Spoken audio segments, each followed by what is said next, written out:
강혜신의 오늘의 미국.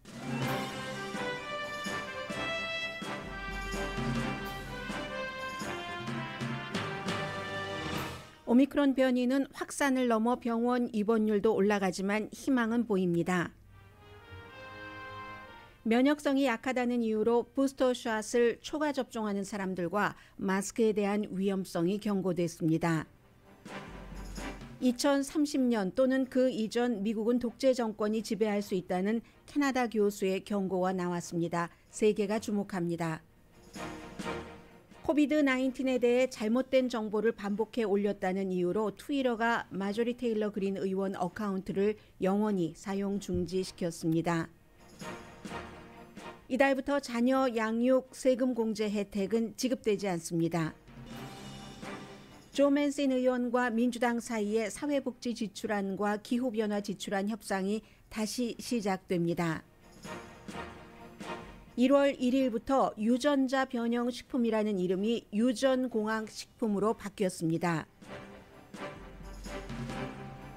여러분 안녕하십니까? 오늘의 미국 강혜신입니다. 하기에 앞서서 좀 전에 저희 9시를 알려드립니다 할 때 새해 복 많이 받으세요 하고 저희 라디오 서울 방송 저희 동료들이 함께 여러분들께 세배에 올렸습니다. 2020년 새해에도 여러분들 무엇보다도 다른 해보다도 더 건강 신경 쓰시고요. 복 많이 받으시기 바랍니다. 저희 라디오 서울 방송 또 오늘의 미국도 2021년보다 더 열심히 일해서 여러분들께 정확한 정보, 아주 좋은 정보들 전해드리겠습니다.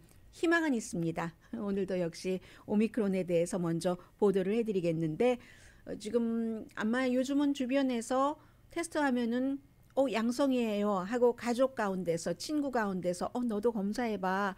너랑 나랑 며칠 전에 커피를 마셨는데 내가 양성이잖니? 하고 얘기를 들으시는 분들도 많이 계시고 또 실제로 테스트를 해보면은 양성인 경우 그렇게 될 경우 지금 닷새 격리를 해야지 되죠.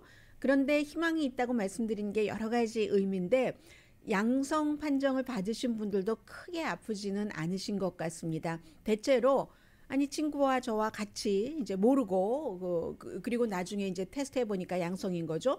같이 과일을 먹었는데 친구는 너무 시다고 하는데 본인은 전혀 시지 않다던가 라면 냄새가 하나도 나지 않는다던가 그리고 많이 몸이 아프지는 않다고 하죠. 단지 조금 머리가 무거운데 견딜 수 있는 정도의 무거움. 이 정도니까 이게 이제 백신을 맞으신 분들의 케이스입니다. 백신 접종을 하지 않으신 분들은 더 아프고 또 병원에 가실 수 있는 그런 경우도 있지만 대부분의 분들은 이 오미크론 변이가 지금 많기 때문에요. 로스앤젤레스도 지난 주말에 45,000 케이스니까 벌써 지난주에 10,000 케이스 넘어갔다 하다가 다시 이제 10,000 케이스 아래로 내려오고 또 올라가고 하다가 이틀 사이에 45,000 케이스나 됐으니까 굉장히 많아진 거죠. 케이스는 많아지지만 그만큼 백신 접종을 받으신 분들은 견디실 수 있는 정도 얘기를 이렇게 들어보면은 독감보다도 약한 것 같거든요. 그런 부분에서 그리고 이제 지금부터는 몇 명 확진자가 나왔느냐보다는 병원 입원율이 훨씬 중요합니다. 병원 입원율도 많이 올라갔다고 하죠. 그러나 내려오기 전에는 항상 최고를 쳐야지 되는 부분이 있기 때문에 지금 그런 정도 희망적인 곳으로 가기 위한 병원 입원율이 높아지는 것이다 하고 말씀드릴 수도 있고요. 어린이 입원율도 높아졌지만 역시 어린이들도 나이가 어린 어린이들은 백신 접종을 받지 못하잖아요. 그렇기 때문에 병원 입원율이 높아지는 것이고 이런 경우에 이제 주 정부나 로컬 정부에서 어떻게 대처하느냐는 굉장히 중요하죠. 지난 2주일 사이 플로리다의 주지사가 플로리다가 굉장히 많이 이 확산율이 높은 편인데도 전혀 등장하지 않았습니다. 그래서 일부에서는 막 그럴 수가 있느냐 비난을 하고 했는데 나중에 이제 그 플로리다 주지사의 오피스에서는 와이프가 암 치료를 받고 있기 때문에 와이프 병상을 지키느라고 그랬다 하고 또 다른 사람들은 아니 와이프 병상 지키는 것과 주지사로서 이렇게 바이러스가 아주 높아지니까 뭔가 주의 경고를 주는 것과 무슨 상관이 있느냐 하는 사람도 있었습니다.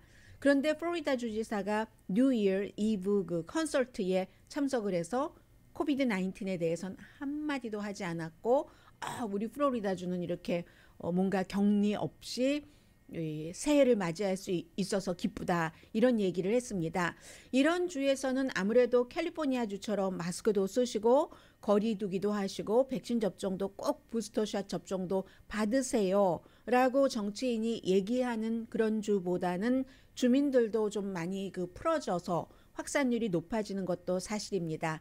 그래서 여러분들께서 어떠한 정치인이 주도하는 주에 살고 있느냐, 또 주변의 이웃들의 생각은 어떠느냐에 따라서도 코비드 19에 대한 위험도가 상당히 달라진다는 것 말씀을 드리고요.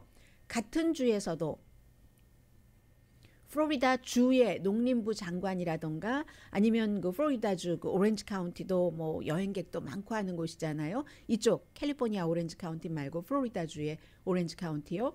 그런 곳의 시장은 주지사에게 테스트도 많이 해야지 되고 너싱홈도 부스터샷 접종 아주 꼼꼼하게 확인해야지 된다라고 얘기하고 있지만 주지사는 한마디도 하지 않고 있습니다. 이 플로리다 주지사가 뭐 백신 접종 의무화라든가 마스크 의무화, 또 뭐 학교에서도 여러 가지를 점검하고 하는 것에 대해서 굉장히 강하게 반대하고 누르고 행정명령으로 그랬었던 사람이고, 지금 플로리다주도 뭐 뉴욕주 이런 데와 마찬가지로 굉장히 이 확진자 늘어나고 있습니다. 뉴욕처럼 강하게 뭔가를 하는 곳도 그런데 뉴욕의 주지사도 에릭 아담스라는 1990년대 초 이후에 이제 처음 다시 아프리칸 아메리칸 주지사가 나왔는데, 이 주지사가 뉴 이어스 자정 지나자마자 0시 지나자마자 바로 이제 선서하고 본인이 일하면서 911에 제일 먼저 전화를 걸어서 격리를 했고, 뉴욕의 범죄율과 코비드 19 이것을 잡는 데 주력하겠다라고 선언을 했습니다. 취임 선서와 마찬가지로. 그렇기 때문에 어떤 주지사 아래서 사느냐에 따라서 그 주정부의 코비드 19에 대한 그 방어 대책 같은 것은 상당히 달라진다는 것 말씀드리고요. 그리고 매년 새해가 되면은 아무리 우리가 코비드 19이라고 하지만 어느 정도는 결심이 있잖아요. 그리고 희망도 있고, 저도 이상하게 최근 수십 년 만에 처음으로 올해는 뭔가가 더 좋을 것 같고 방송도 더 잘 될 것 같고 또 그렇게 해야 된다는 희망과 다짐을 동시에 좀 또렷하게 해본 2022년이었거든요.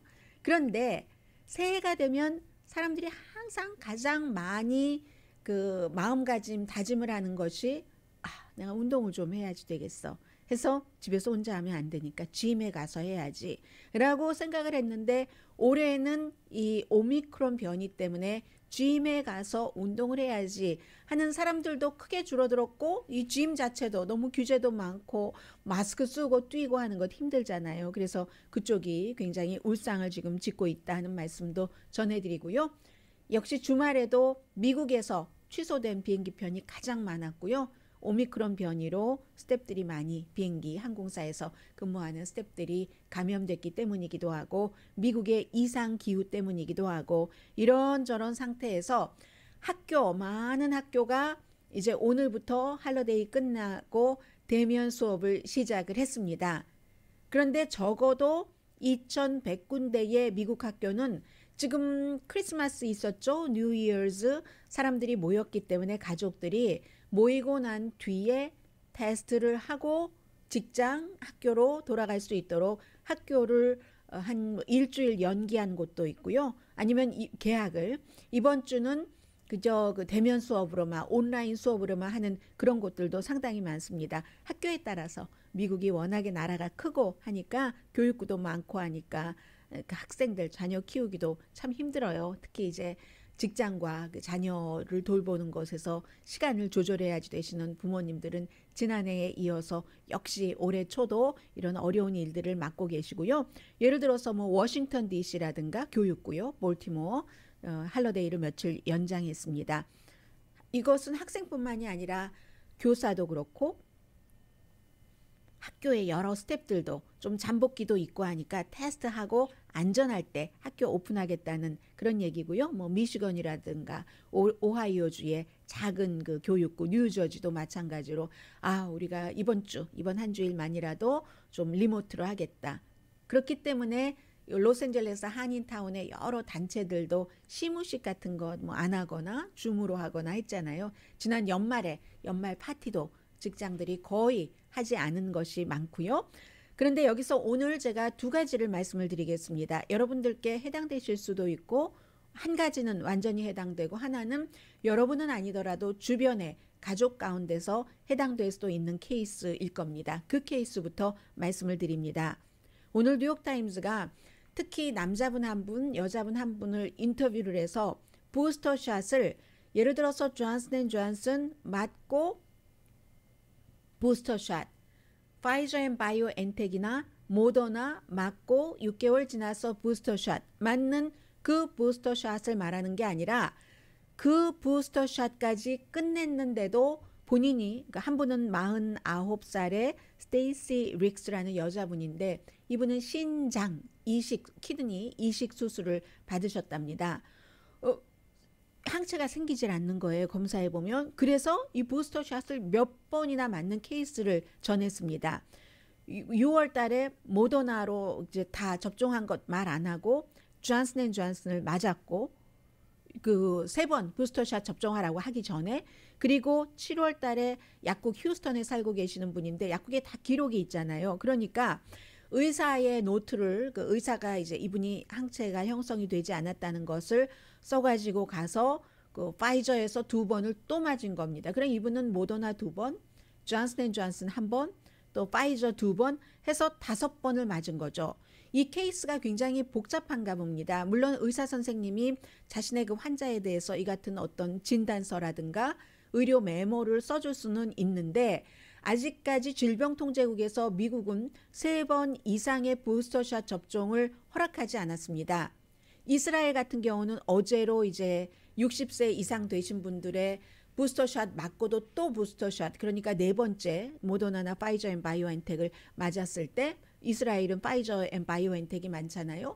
그런 것을 했는데 미국은 아직 4번째 이것을 하지 않았거든요. 지금은 어린 아이들의 그 부스터샷 접종도 아마 오늘 내일 사이에 결정을 할 것 같은데 12살부터 17살 사이까지요. 그것도 결정하지 않았는데 이분은 벌써 5번을 맞으신 겁니다. 어떤 사람의 경우는 면역력 형성이 굉장히 약하고 이분처럼 신장 이식 수술을 받으셨다거나 그러면 면역력을 키우는 약을 평소에 드셔도 면역력이 별로 커지지 않는다는 겁니다. 이 경우에도 코비드 19에 대한 항체가 형성되지 않아서 5번이나 맞았는데 또 다른 남자분도 소개를 하고 있는데 미국에서 이처럼 면역력 형성, 항체 형성이 굉장히 힘든 분들이 약 700만 명 정도 정확하진 않겠죠. 뉴욕타임스 보도에 따르면 있답니다. 그래서 이런 분들이 부스터샷을 1, 2 막 이렇게 계속 맞는 것이 본인과 그 주치의 자체는 뭐 우선 그 항체 형성 자체로만 보면은 되지 않으니까 또 부스터샷을 줘야지 되겠다 하고 판단할 수 있겠으나 아직 질병통제국에서는 정확한 미국인들에 대한 많은 데이터가 나오지 않았기 때문에 위험이 있을 수도 있다. 그리고 이제 이렇게 5번 이상 맞게 하고 이런 것은 의사가 이 사람은 항체 형성이 약하다라고 메모를 써줄 수는 있지만 그 주사를 놓는 사람이요. 프로바이더, 약국에 가서 약사가 되었건 누가 되었건 그런 그 프로바이더들은 질병통제국에서 이게 허가가 나오지 않았기 때문에 어떠한 나중에 뭐 처벌을 받을 수 있는 가능성도 있다고 하거든요. 그러니까 그분들은 다 전부 이런 부분에 대해서 오리엔테이션을 받으셨겠지만 오늘의 미국을 듣는 일반인들께서는 이게 아직까지 질병통제국에서 허용하지 않은 승인하지 않은 부스터샷을 계속해서 받는다는 것은 위험할 수도 있겠구나 하는 것을 전해드리기 위한 기사였을 겁니다. 뉴욕타임즈 기사였을 테고요. 미국에서는 현재로서는 아마도 2월경에 4번째 그러니까 존슨앤존슨이 아니라 모더나나 파이저 앤 바이오엔텍을 맞으신 분들은 4번째 접종을 받을 수 있는 승인이 2월경에 나올 것으로 전문가들은 예상을 하고 있습니다. 그리고 이 점은 아주 쉬운 문제인데 굉장히 중요한 마스크에 관한 것을 오늘 그 월스트리트저널이 굉장히 자세히 보도를 했거든요. 천 마스크를 쓰시는 분들, 완전히 패션이기 때문에 천 마스크를 쓰시는 분들이 굉장히 많으신데, 천 마스크 한 겹 가지고는 너무나 이 방울, 바이러스가 묻어있는 그 침방울 같은 것을 보호하기가 힘들다라는 그런 그 전문가들 인터뷰를 쭉 싣고 있습니다. 그래서 더 강한 마스크를 써야 된다는 겁니다. 만약에 여러분들께서 천 마스크를 꼭 쓰고 싶으시다면 안에 그 수술용 마스크 있죠? 수술용 마스크를 쓰고 천 마스크를 쓰신다던가, 아니면 뭐 천 마스크를 쓰시고 수술용 마스크를 쓰신다던가. 수술용 마스크만으로도 어떤 때는 아주 질이 좋은 그런 그 하이 퀄리티 수술용 마스크가 아닌 경우에는 그게 그 완전히 방어하기가 힘들다고 하거든요. 제일 좋은 것은 N95. N95는 미국에서 승인을 한 95%까지 막는다 하는 거죠. 그리고 KN95. K자가 앞에 붙은 KN95는 Made in China입니다. 그냥 K가 없는 N95는 미국에서 승인을 한 거고요. 그리고 KF94는 한국에서 승인을 한 거죠. 94%. 또 하나는 FFP2는 유럽에서 승인한, 이 같은 마스크를 쓰시는 것이 가장 좋고, 미국에서 승인을 한 N95 같은 경우는 촘촘해서요, 뭐 5겹인가 된다고 하죠. 그렇기 때문에 이 95, 이 바이러스를 막을 수 있다는 거고, 그냥 혹겹으로 뭐 이런 그 천으로 쓰는 것을 하면은 정말 많이 막지 못한다는 거고, 그리고는 이제 수술용 마스크를 쓰면은 그 팔리프로필린이 플라스틱 계열이 이렇게 있어서, 그래서 쓰고 나면 이렇게 좀 숨 쉴 때 약간 힘들다던가 하는 게 있잖아요. 그런데 천 마스크는 그런 것이 전혀 없이 통풍이 잘 되니까, 그래서 편안해서 쓰시는 분들도 많으시고요. 패션도 패션이지만 그렇기 때문에 꼭 겹으로 쓰시고, 아니면 이렇게 N95, KN95, KF95, FFFP2 정도를 쓰시는 게 좋다 하는 겁니다. 이 메이오 클리닉에서는 지난주 목요일부터요, 만약에 방문객이 천 마스크 하나만 딱 쓰고 오시면은, 그러면 이제 마스크를 또 아니면 또 스카프로 쓰시는 분들도 계시잖아요. 그런 경우에 의료용 수술용 마스크를 그 메이오 클리닉에서는 위에 더 쓰십시오 하고 이 방문객이라든가 이런 분들께, 환자 가족들에게 드리고 있답니다. 그만큼 마스크 쓰는 것이 오미크론 변이, 여러분들 백신 접종 받으셨더라도, 부스터샷 접종 받으셨더라도 돌파 감염이 아주 흔하기 때문에 마스크로 또 한번 아주 단단히 그 점검을 하고 다니시기 바랍니다.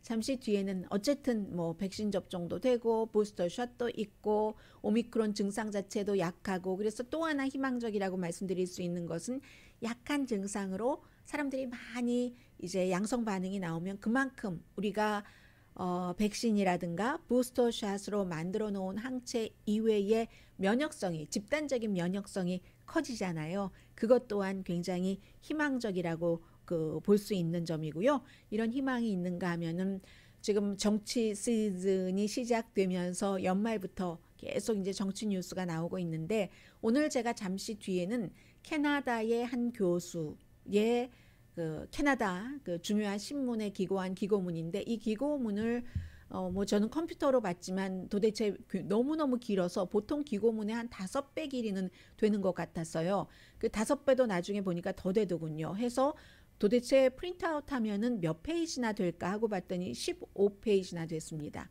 그런데 굉장히 미국으로서는 암울한 글이었습니다. 수십 년 동안 이 세계에 이런 비슷한 정치 공학 같은 것을 연구를 하셨던 분인데, 그분이 보시기에는 2030년 그보다 더 빨리 미국이 독재 치하로 들어갈 수 있다는 그런 어두운 점이거든요. 캐나다 교수가 이런 것을 쓴 데는 역시 캐나다와 연관이 됐기 때문에 이런 것을 경고를 하는 것이고요. 이 경고를 세계에서 쳐다보고 있습니다. 잠시 뒤에 전해드립니다. 라디오 서울 방송 오늘의 미국 듣고 계십니다. 네, 이것은 그냥 하나의 가설로 여러분들께서 들어주시면 좋겠습니다. 지금 항상 그 한 해가 지나가고 새해가 오고 하면은 특히 세계 모든 나라에서 미국의 정치권이 어떻게 될 것인가 하는 것을 굉장히 주의 깊게 살펴봅니다. 자신들 국가와 연관이 되는 그런 문제이기 때문이죠.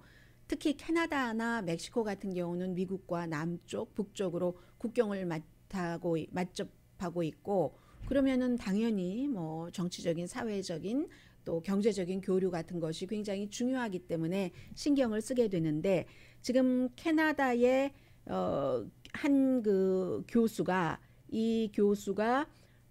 좀 전에 말씀드린 것처럼 굉장히 그 긴 길이의 글을 썼는데, 이분은 그 토마스 호머 딕슨이라는 분인데 유니버시티 그 브리티시 컬럼비아에 있는 그 로열 로드 유니버시티의 그 캐스케이드 인스티튜트라고 있습니다. 그 연구소에서 그동안 뭐 세계 뭐 여러 나라의 여러 분쟁이라든가 평화라든가 이런 것에 대해서 지난 40년 동안 연구를 했고요. 특히 20년 동안은 좀 평화에, 지난 20년 동안은 포커스를 맞췄다. 본인을 소개할 때 이제 이렇게 쓰고 있어요. 한 15페이지 정도 프린트아웃 했더니 그 정도 되는, 프린트아웃 하면 그 정도 되는 길입니다. 그런데 금이 간 미국 정치가 아마 붕괴될 가능성이 높기 때문에 캐나다가 준비를 해야 된다는 얘기입니다. 그래서 미국이 2030년 이것보다 더 빠를 수도 있고 독재 치하로 넘어간다는 거거든요. 이 교수의 예측은 그렇습니다. 완전히 그렇다, will은 아니지만 그럴 가능성이 상당히 높다는 얘기입니다. 이때의 독재라고 하는 것은 우파 독재다라고 표현을 하기 때문에 미국 민주주의가 붕괴되고 독재가 들어올 때 캐나다가 준비해야 된다는 거죠. 이것은 이번 그 주말에 잡지 이코노미스트도 2022년도 가장 지켜봐야 될 것이 미국의 제도와 중국의 제도 가운데서 어느 것이 더 강한가 하는 것을 지켜봐야 된다는 겁니다. 미국의 중간 선거가 있고 또 중국의 공산당 대회가 있는데, 여기서 미국이 어떻게 되느냐, 중국이 어떻게 되느냐에 따라서 세계 각 나라의 줄서기도 있고요. 이 교수는 이제 미국으로 얘기를 하고 있습니다. 터무니없다는 식으로 아니 미국이 어떻게 독재 국가가 돼 하고 넘겨서는 안 된다는 게 이 교수의 얘기입니다. 2014년도에 트럼프 전 대통령이 뭐 대통령에 나갈까 말까 2015년부터 얘기를 했고, 대통령 그 개표 당일날도 그가 어떻게 대통령이 될 수 있어 하고 믿은 사람도 꼭 믿어서라기보다는 어쩌다가 맞췄을 경우가 많았을 거예요. 아마도 그럴 정도였는데 그런 일이 일어나지 않았는가. 왜냐하면 부조리가 너무 많기 때문에 트럼프 전 대통령이 된 것 자체도 어찌 보면 이 교수의 얘기로는 사람들이 생각하지 못했던 여러 가지 그 부조리함 같은 것들이 현실이 된 것인데, 그 이후에는 부조리함이 더 자주 아주 현실로 되는, 부조리함이 흔한 세상을 무서운 세상이라고 표현을 하는데 지금 그런 부조리함이 정규적으로 일어날 수 있다는 겁니다. 2025년에 이미 미국 민주주의는 붕괴될 수 있다는 거죠. 그래서 극단적인 국내 정치의 불안정으로 시민 폭동 등등 해서 2030년 아니면 그보다 더 빨리 아주 완전히 그 우파 독재로 운영될 수가 있는데, 그 이제 극단적인 예로서 지난 11월 달에 150명의 교수, 정부 관계자, 정치 경제학자, 국제관계 전문가들이 의회에서 뭐 편지도 보내고 증언도 하고 Freedom to Vote Act라는 자유롭게 투표를 할 수 있는 법안을 통과시켜라라고 여러 가지 그 목소리를 냈는데, 그게 하원에서는 통과가 됐지만 상원에서 지금 통과가 되지 않고 있습니다. 이러한 것들의 흐름을 미국 그 여러 그 주에서 투표를 점점 어렵게 한다던가 이런 것도 사전 작업이라는 그 얘기를 하고 있습니다. 하면서 이 교수님이 얘기하기를, 저는 폭력 분쟁 전문 학자입니다. 지난 40년 넘게 전쟁의 원인, 사회 붕괴, 혁명, 인종폭력, 인종학살에 대해서 연구하고 발표해 왔습니다. 그리고 지난 20년 동안은 평화와 분쟁 연구 유니버시티 오브 토론토에서 계속 해왔습니다.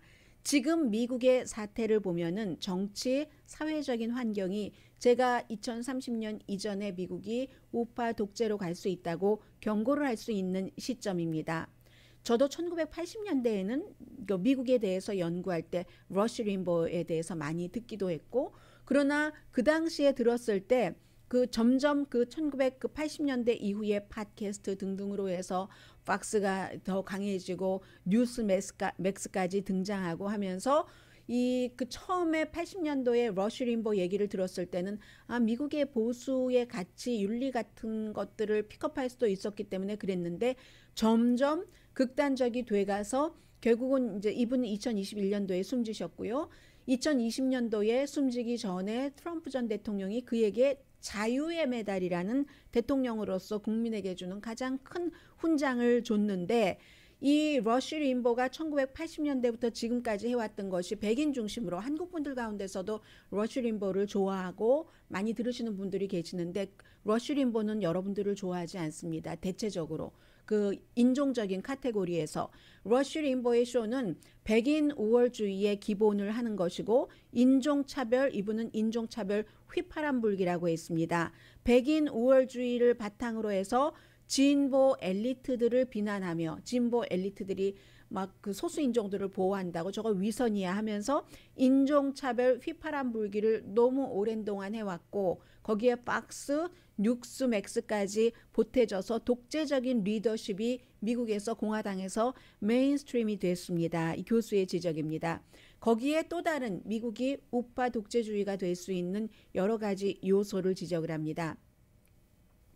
물질주의인데 미국이 그 물질주의가 중간층의 수입 불균등을 엄청 심하게, 부의 불균등을 가지고 와서 불안정한 경제, 이 많은 것들이 또 테크놀로지 변화와 또 세계화에 따른 것이라고도 지적을 했고요.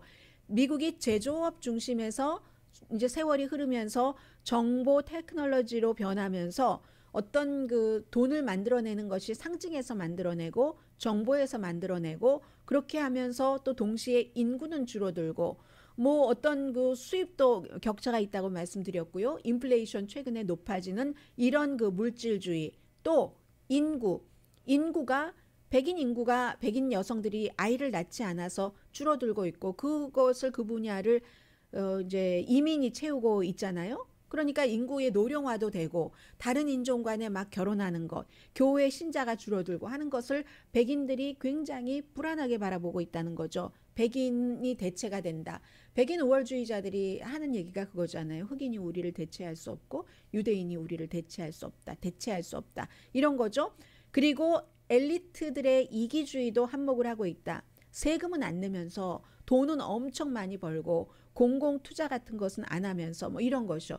아마존의 CEO 제프 베조스가 그 연말연시 파티한 것을 보니까 그렇게 하고 싶지는 않은데, 무슨 나이 60 넘고 해서 50대 된 새로운 피앙세와 같이 뭐 격렬한 디스코 파티예요. 무슨 뭐 배 타고 어디 가고 그 풀사이드 파티인데 완전한 디스코 파티하고, 돈을 계산을 해보니까 돈이 뭐 어마무시하게 많이 들어있던데 그런 형태를 지금 얘기를 하는 겁니다. 세금은 안 내면서 부자들이 계속 돈만 키워가는 것.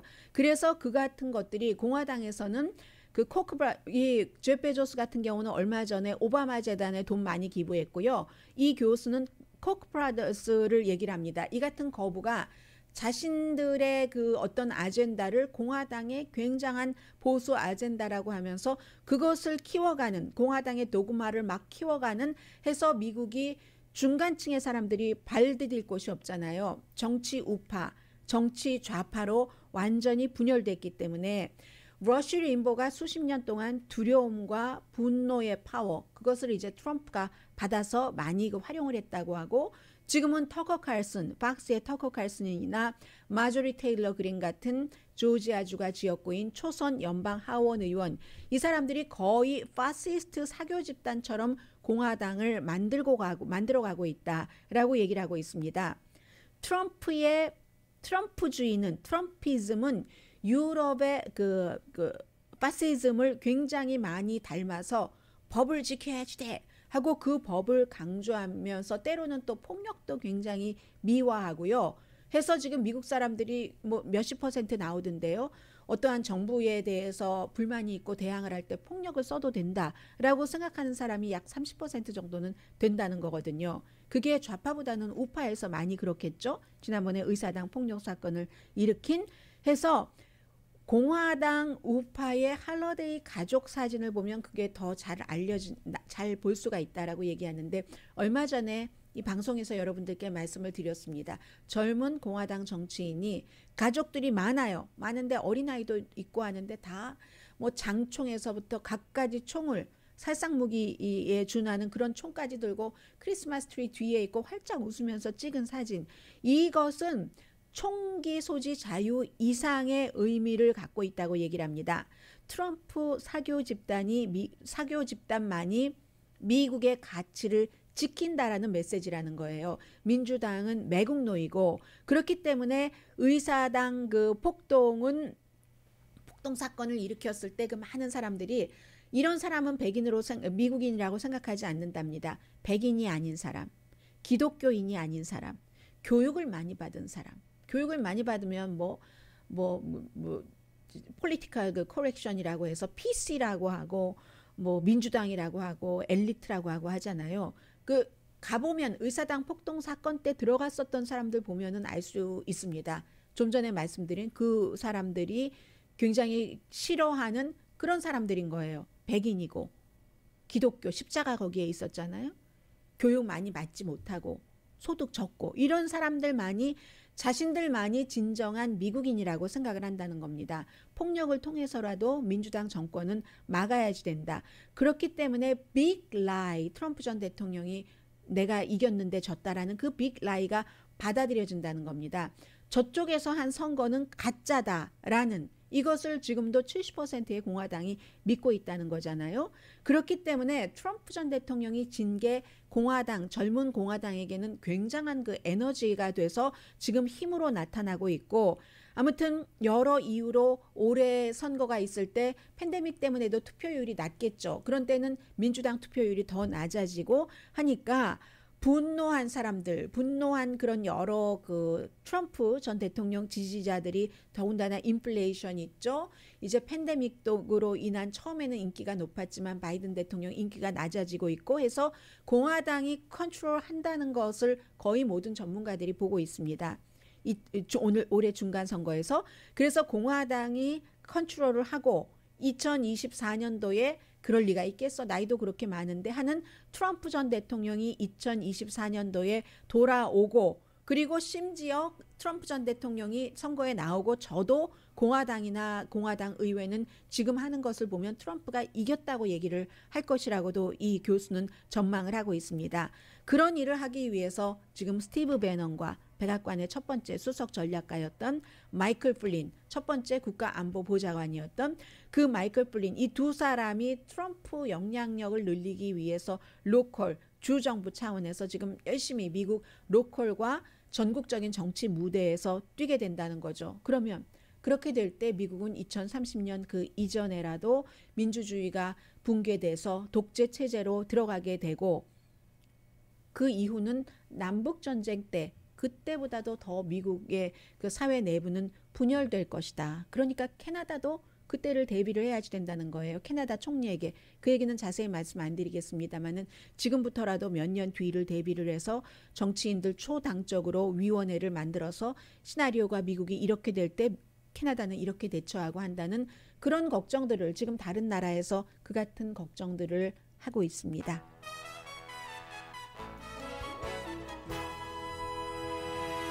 시나리오예요. 최악의 시나리오고 잠시 뒤에 지금 일어나고 있는 미국 뉴스 전해드립니다.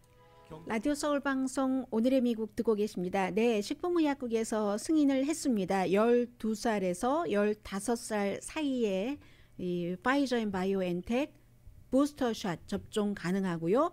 그리고 그 부스터샷 접종 기간을 지금의 6개월에서 적어도 5개월로 1개월을 단축시켰습니다. 그리고 5살에서부터 11살 사이 어린이도 면역 시스템이 약했을 때는 부스터샷을 맞을 수 있도록 다시 한번 말씀드립니다. 12살에서 15살 사이에게 파이저 앤 바이오엔텍 부스터샷 접종하라고 했고 5살에서 11살 사이라도 면역력이 약하면 역시 그 부스터샷 허락을 했습니다. 그리고 부스터샷 접종받는 기간은 6개월에서 적어도 5개월로 1개월 단축시켰습니다. 그리고는 지금 어린이들에 대한 그 자녀 양육 베네핏 1년에 뭐 나이에 따라서 $3,600와 3,600달러와 아무튼 나이에 따라서 $250와 자녀 한 명당 $300씩 해서 1년 해보면 계산이 나오잖아요. 그런데 이것이 이제 끝났습니다. 12월 달로 끝났고 이 안에 사회복지 지출안과 기후변화 지출안에 포함이 돼 있는데 조 맨슨 의원이 다시 협상을 하기는 한다고 했어요. 백악관과 민주당과 사회복지 지출안 또 기후변화 지출안. 그렇지만 이것을 일단 빼야지 된다고 얘기를 했기 때문에 아마 더 이상 연장되기가 현재로서는 조금 그 힘들어 보이고요. 해서 중요한 것이 오늘 저녁에 상원의 리더십이 미팅을 갖습니다. 조 맨슨 의원이 참석을 하고요. 그리고 이제 내일이 화요일인데 정규적인 그 런치 먹는 시간이 있기 때문에 이게 조 맨슨 의원이 박스와의 인터뷰를 통해서 그 사회복지 지출안에 대해서 찬성 안 하겠어요 라고 말하고 처음으로 지금 이렇게 많은 전체의 상원 의원들이 모이는 거라서 굉장히 중요하고요. 하원은 이번 주에도 구체적으로 어떤 안건을 정해놓고 하는 일은 하지 않습니다. 다만 이제 낸시 펠로시 등 하원 지도부는 좀 일을 하는 것 같고요. 그래서 자녀 양육 그 세금 공제 혜택하는 공화당 가운데서도 지지하는 사람이 있기는 있습니다. 밀 롬니 같은 사람이 지지하는데 조 맨슨 민주당 그 상원 의원은 이렇게 하면은 10년 동안에 $4조 연방 정부가 돈을 써야지 된다. 그러니까 연방 정부가 돈 쓰는 것도 그렇고 자꾸만 이렇게 돈을 풀면은 인플레이션을 어떻게 잡을 것인가. 조 맨슨 의원이 중요하게 생각하는 게 인플레이션이기 때문에요. 1월 12일에 노동부가 다시 인플레이션을 발표를 하거든요. 지난번에 가장 최근 것이 1년 전에 비해서 물가가 6.8% 올랐다는 것이고 그러나 이제 이 자녀 양육 그 세금 공제 혜택을 줄이면은 아이들이 빈곤에 빠진다 하고 걱정하는 사람도 아무튼 많고요. 그래서 그리하여 Build Back Better 안은 다시 완전히 죽은 것은 아니라 12월 달에 이 바이든 대통령이 얘기를 했었던 것처럼 다시 협상이 시작이 된다는 것이고 그리고 하나 먹는 것 지금부터는 물론 남아있는 거 유효기간 있는 것을 팔기는 하겠습니다만은 유전자 변형 식품 이런 genetically engineered라고 표현하는 것 해서 GE라고 약자로 써 있거나 아니면 GMO라고도 하죠. 가운데 M자가 modified 하는 그 genetically modified 그 organism 이렇게 해서 유전자 변형 식품이라는 이름을 유전공학 식품으로 바꾼답니다. bioengineered food로. 왜 이렇게 하기로 결정을 한 것은 농무국이 통일을 하기 위해서 왜냐하면 GE라고도 쓰고 어디는 GMO라고도 쓰니까 좀 혼돈이 되기도 했어요 사실. 그런데 이것을 하나로 bioengineered 유전 그 공학으로 통일을 한다. 그리고 거기에 식품의 전화번호도 쓰고 QR코드도 넣어서 사람들이 디테일한 것을 더 알아볼 수 있도록 유전공학이다 하면 뭔가 좀 괜찮은 것 같고 유전자 변형 식품이다 modified 하면은 뭔가 좀 나쁠 것 같고 하잖아요. 유럽이 이제 미국보다 훨씬 이 기준이 까다로웠었고 콩에서 시작돼서 이젠 거의 모든 식품이 그렇잖아요. 장단점이 다 있습니다만 이렇게 해서 더 많이 식품을 만들어서 세계 가난한 나라에서 못 먹고 못 사는 사람들을 구한다 하는 장점도 있지만 어쨌든 자연이 아니라는 것을 아무리 자연과 가까이 만들어도 왠지 꺼려지는 그런 부분은 있는데 이 의도 자체는 이름이 여러 가지니까 하나로 통일한다 하는 뜻이고 그러나 반대하는 사람들은 이거 아니지 이거 왠지 안전하게 느껴지도록 한다고 안 된다고 하는데 그거야 어쩌겠어요. 이렇게 하겠다고 하니까 아무튼 미국에서 많이 하는 거 있잖아요. 고소했어요.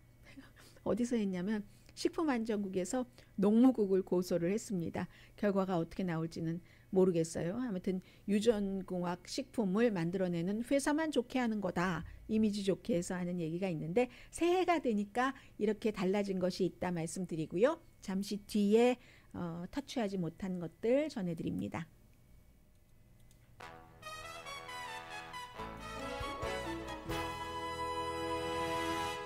라디오 서울 방송 오늘의 미국 듣고 계십니다. 네, 그 콜로라도주의 그 산불로 결국은 사망자도 있었고 다친 사람도 있고 이번 산불은 아주 떨어진 완전히 멀리 떨어진 그런 그 시골이 아니라 사람들이 커뮤니티를 형성을 하고 여러 가지 안전 장치도 만들어 놓고 했었던 곳에서 발생했기 때문에 뭐 1000채 정도의 집과 어떤 구조물도 망가지고 다친 사람도 나오고 하는 거잖아요. 이 같은 것들이 기후 변화와 연관돼서 주목이 되는데 올해는 더 할 것이다. 산불뿐만이 아니라 모든 그 기후 변화와 연관된 자연재해가 하는 게 전문가들의 얘기입니다.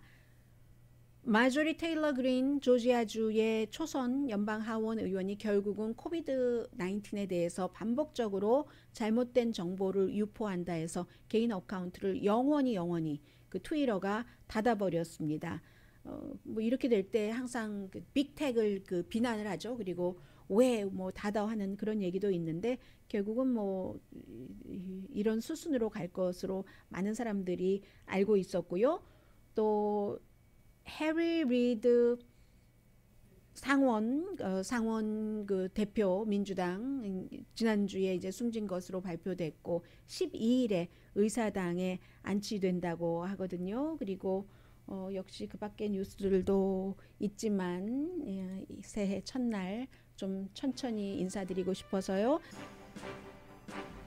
네, 새해가 되니까 어쨌든 뭐 여러 가지 좀 더 좀 좋은 생활을 하고 싶으니까 결심하시는 것들이 있잖아요. 가디언에서 한 기자가 한 100가지 정도 사람들이 쉽게 할 수 있는 것을 적어 놨는데 제가 대강대강 봤거든요. 했더니 물건을 사려면 72시간 기다렸다 사라. 의미는 아실 테고요. 과일을 직장에 가져가라. 텍스트 대신 음성 메시지를 보내고 파티에 갈 때는 항상 아이스가 모자라니까 이제 오미크론 끝나는 것으로 생각하나요? 가지고 가고 가능하면 계단을 무례한 사람에게도 공손하기, 전화기 들지 않고 걷기, 할러데이가 아니라도 우편엽서 보내기, 가끔은 짠 버터도 좀 먹자. 인생은 소금기 없는 것만 먹기에는 너무 짧다. 2022년 새해 복 많이 받으세요. 강혜신이었습니다.